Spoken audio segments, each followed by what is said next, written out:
Pemirsa, IHSG ditutup melemah 1,43% pada perdagangan sesi 1 di level 6.807. 10 dari 11 sektor tercatat alami pelemahan. Lantas bagaimana pergerakan IHSG di sesi kedua perdagangan hari ini? Kita bergabung dengan jurnalis Metro TV Konita Rahman di Gedung Bursa Efek Indonesia Jakarta. Konita, di sesi 2 perdagangan sampai dengan sore hari ini bagaimana pergerakan IHSG? Ya, selamat sore Marcel dan juga Gema. Pada perdagangan sesi 2 tadi, pada saat ini kalau kami lihat memang masih berada di zona merah.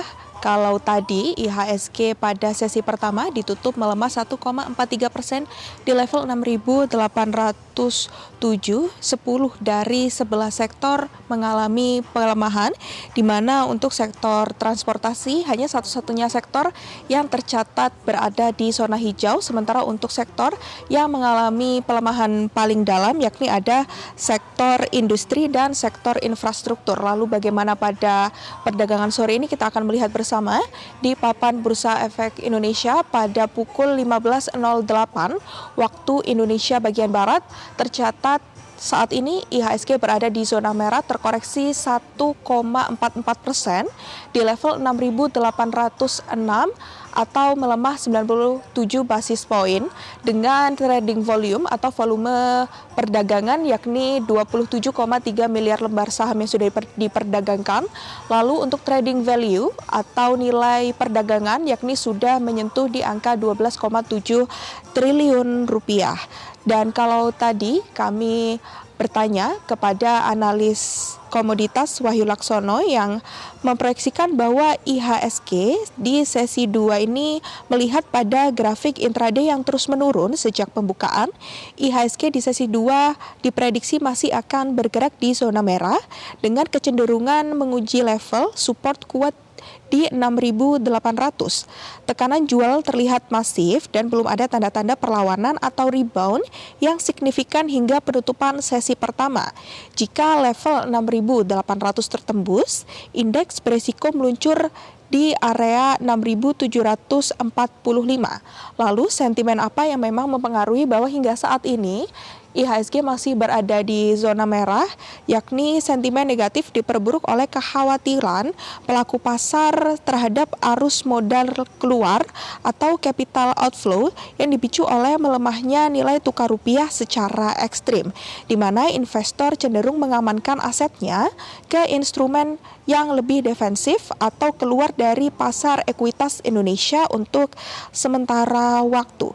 Dan memang kalau kita lihat pada pagi hari tadi dari Mirae Aset Sekuritas, Navan Ajigusta menyatakan pada hari ini fokus utama pasar adalah pengumuman hasil quarterly review dari MSCI. Terdapat kekhawatiran terkait potensi keluarnya beberapa saham big cap. Untuk sentimen lainnya, yakni spekulasi ini memicu kekhawatiran akan terjadinya aliran modal keluar asing yang signifikan. Di sisi lain, terjadi kemunduran diplomatik baru antara Washington dan Tehran, di mana pada 11 Mei 2026, Departemen Keuangan AS menjatuhkan sanksi baru terhadap 12 entitas dan individu yang dituduh memfasilitasi perdagangan minyak ilegal Iran ke Tiongkok. Sementara untuk sentimen positif yang difokuskan pada pelaku pasar pada hari ini, yakni ada penguatan sektor teknologi dan optimisme terhadap kinerja emiten AI di AS, sehingga ini memberikan risk on sentimen yang positif bagi pasar ekuitas global termasuk bursa.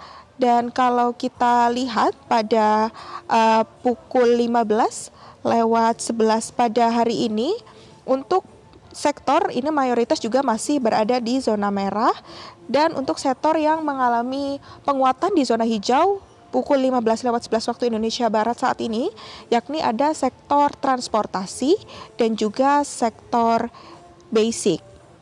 Dan tadi kalau kami juga mengkonfirmasi kepada Wahyu Laksono selaku analis komoditas yang menyebut bahwa pelemahan IHSG ini juga tekanan yang dialami IHSG bukanlah fenomena tunggal, melainkan bagian dari pergerakan pasar Asia yang sedang didominasi oleh sentimen negatif, yang kalau tadi kami juga sempat melihat bahwa bagaimana MSCI ini juga mempengaruhi sektor pasar pada hari ini, yang pada kesimpulannya ia menyimpulkan bahwa MSCI bagi investor global, setiap perubahan di dalamnya ini akan memicu pergerakan dana dalam jumlah yang masif.